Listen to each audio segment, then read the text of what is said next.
Welcome back to The Movie Man. Today I will show you a 2016 horror film, The Void. Spoilers ahead. Watch out, and take care. From an old farmhouse with a black triangle on its door comes out James, running as if his life depended on it. A woman comes out as well, but before she can get away, she is shot and lit on fire by Vincent and Simon. Once the woman is dead, they leave to look for James, unaware that a hooded man is watching from afar. Meanwhile, Deputy Sheriff Daniel is doing his rounds when he notices James bleeding on the road. Wasting no time, he takes James to the local hospital, which has been largely abandoned after a fire some time ago. This is also where James' ex-wife Allison works, and James hasn't seen her since they broke up after they lost a baby. James is taken care of by Dr. Richard with nurses Allison and Beverly, while Daniel makes small talk with pregnant teen Maggie and her grandfather Ben, who are waiting for Maggie's slight pain to become actual contractions to be checked in. In another room, patient Cliff is being watched by Kim, who is still an intern. Hearing some commotion, Daniel goes to check on James, who ends up being sedated because he refuses to cooperate. Now they can only wait for him to wake up, so Daniel takes the chance to try to catch up with Allison, but things are still awkward. Richard asks Daniel to be more patient and understanding with Allison because losing a child is extremely hard. He knows because he's still not over the loss of his daughter. Moments later, Daniel's walking down that hallway when he suddenly finds Beverly murdering Cliff with a pair of scissors. Her face is flayed of skin, and when she tries to come after Daniel, he shoots her in self-defense and kills her. While Richard and the nurses come to see what happened, Daniel runs to the bathroom to throw up. Then, he tries to wash his hands, only for sudden dizziness to make him pass out. Daniel sees visions of a cloudy sky over a black desert before Richard and Allison find him and wake him up. They tell him he should rest, but Daniel wants to keep an eye on this mess,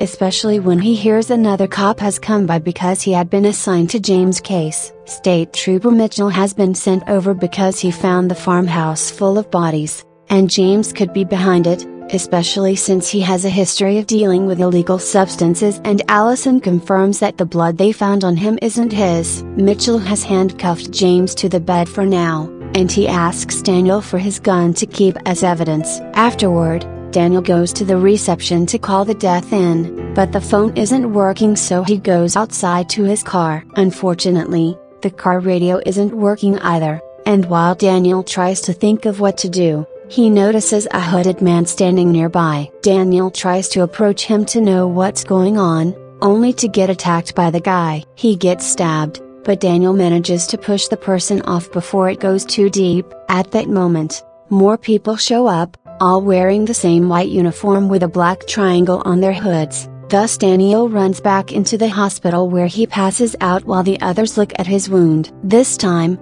Daniel dreams of a body in the morgue and a man standing against a triangle of light before waking up and finding the building surrounded by hooded people, who won't move. The group begins discussing their options when suddenly they hear James screaming. Once they get to his room, they're shocked to find Beverly has become a huge nasty creature that won't react to Mitchell's shots. Daniel jumps in to break the bed and free James before closing the door to trap the monster inside. Scared and worried, Daniel runs to grab the emergency axe while telling everyone they should leave, but they don't think it's a good idea because of all the hooded people outside. At that moment, more shots can be heard. Vincent and Simon enter the hospital after defending themselves from a couple of hoods. Vincent immediately points his weapon at James, who takes a knife to grab Maggie and use her as a shield. Richard tries to talk to James gently, intending to calm him down, but James reacts by stabbing him. While Ben takes advantage of the distraction to knock James out, the monster that used to be Beverly appears and takes Mitchell's body away. Axe in hand, Daniel goes after them and finds the monster putting its tentacles inside the cop, only to drop him when it sees Vincent and Simon coming too. Vincent shoots the monster, then together with Simon, he ends it with multiple axe hits. Daniel runs back to the lobby, where Richard's body is missing and James has been handcuffed to the wall, and he tells everyone to hide while Vincent comes over as well, demanding for James to be handed to him. Worried about what they may do to James, Daniel turns him down and tries to team up with them to leave,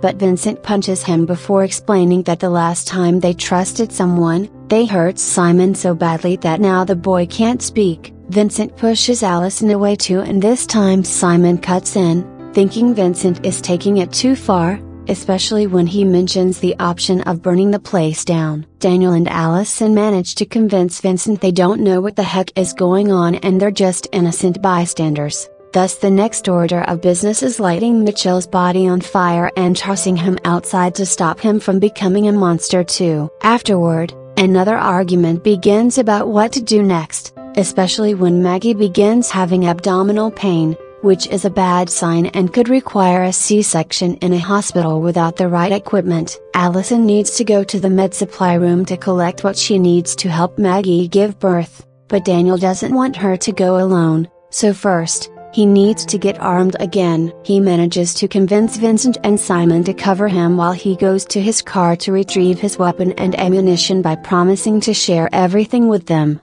And they get surprised when they go out and don't see the hooded people anywhere. Kim and Allison take Maggie and Ben to another room so the girl can be more comfortable, but the pain is getting worse, causing Allison to break his promise to Daniel of waiting for him and go to the supply room alone, and not noticing the mysterious presence that follows her. Outside, the trio manages to get what they need just before the hooded people show up again. After killing the one that attacks them, they go back to the hospital, where Daniel gets furious when he learns Allison left for the supply room alone. Vincent agrees to go with Daniel to look for her while he explains that the weird hooded people killed Simon's family and he had barely managed to get the boy out of his house alive. After picking up Mitchell's gun, they make it to the supply room and fill a bag with as many things as they can, but they don't see Allison anywhere. They should get back now, but Daniel hears a weird noise. A phone ringing from Richard's office. Like and subscribe may look simple for you, but for us, it's very valuable. Please like, subscribe, and press the bell icon for the latest notifications. Thank you for your support. While Vincent opens a box to find pictures and a book that indicates the hooded people are a cult that sacrifices humans, Daniel picks up the phone. The call is coming from the morgue and Richard is the one calling, confirming he's the leader of the cult. He swears his intentions are altruistic and he's doing what is right to make up for his daughter's death. Also, he mentions he's going to help Allison before hanging up. Daniel takes the supplies back to Kim and asks her to look over Maggie until they find Allison. Kim doesn't want to be alone because she doesn't have enough medical knowledge and is afraid of the hooded people, but Daniel assures her they won't get inside because they are here only to stop them from leaving. He gives Mitchell's gun to Ben and a radio to Kim to keep in contact. He also leaves them an axe just in case. Vincent doesn't want to go down to the morgue blind, but he found James's picture among the others in the box,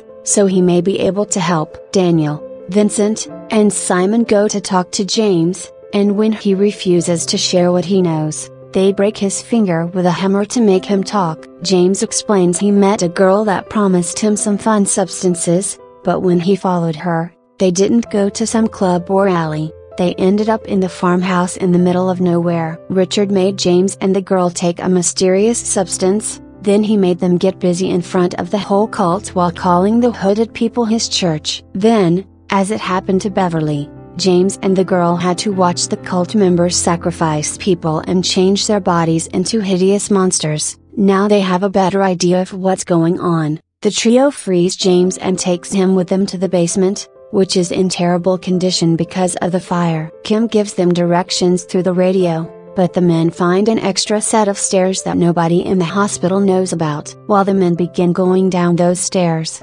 Allison wakes up on an operating table and finds Richard nearby, washing his tools after having operated on her. He explains that losing his daughter destroyed him, but this compelled him to find a solution and now he's able to defy death. When Richard finally turns around, Allison notices his face has been flayed off as she hears him say that during his first try at the ritual, he made mistakes that caused the fire at the hospital, but this time he's been successful. Now Allison can make up for the death of her baby by giving birth to the reincarnation of Richard's daughter, who has already been implanted in her belly. While Kim sedates Maggie to help her with the pain, the men arrive on the lowest floors and find the summoning circles from the book drawn on the floor, which Vincent and James confirm was found back in the farmhouse too. They also find a door with a black triangle on it that makes Daniel have those weird visions again, this time including the memory of the day Allison lost their baby and a monstrous face. Vincent isn't sure they should be going further,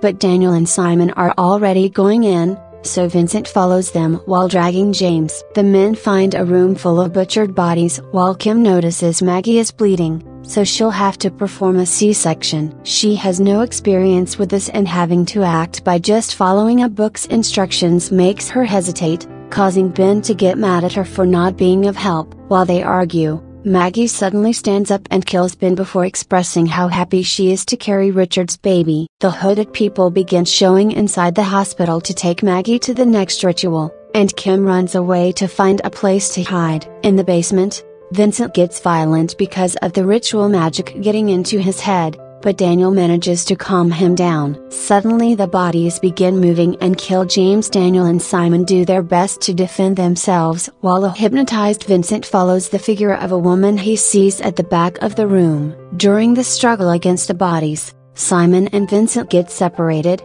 and Simon runs down a corridor only to suddenly find himself in Vincent's house. Vincent is there too, looking deranged as he blames Simon for everything before attacking him. Simon pushes him back by attacking him with a flare, which breaks the illusion and makes Vincent see reason, getting an apology out of him. Meanwhile, Daniel finally finds Allison, but at first, he sees an illusion as well. The room is pristine and Allison is normally pregnant. However, the illusion breaks when Richard's voice echoes in Daniel's mind, telling him he knew Daniel had been relieved to know Allison had lost their child. The real room is revealed, showing it's covered by the monster's goo and tentacles that come out from Allison's body. The illusion tries to ask Daniel for help, but Daniel knows he has to do the right thing and uses the axe to take Allison out of her misery. After he's done, he's suddenly transported to a room in the morgue with a glowing triangle on the wall. As Richard speaks in James's mind about defying God,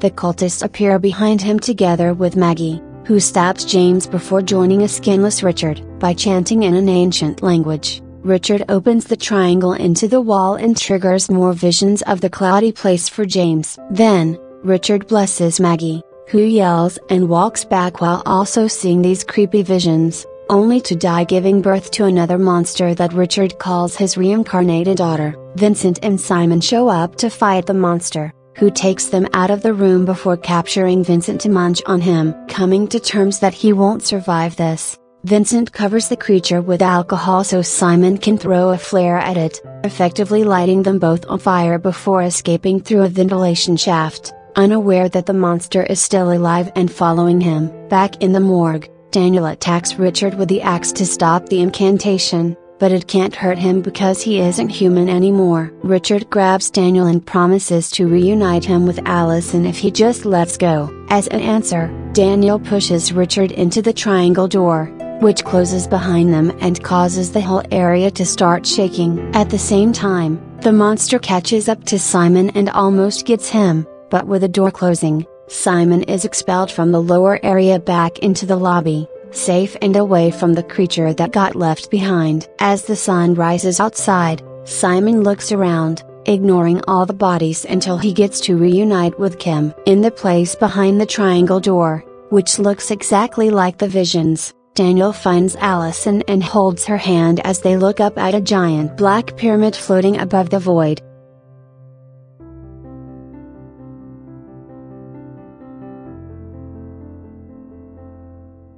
That was all of the video. I hope you enjoyed it. Thanks for watching.